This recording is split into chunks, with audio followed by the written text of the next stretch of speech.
Weerstand teen verandering is algemeen en kan organisatoriese transformasie belemmer indien dit nie effektief bestuur word nie. Vrees vir die onbekende lei tot onsekerheid en angs. Gebrek aan vertroue in leierskap of die veranderingsproses. Verlies aan werksekerheid bekommer werknemers oor hul rolle. Gerief met bestaande prosesse maak werknemers huiwerig om aan te pas.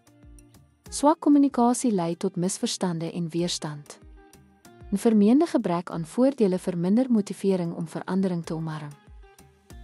Begrip van weerstand teen verandering stel organisasies in staat om proaktief te werk te gaan met probleme. Doeltreffende kommunikasie en werknemerbetrokkenheid verminder weerstand en verbeter aanvaarding.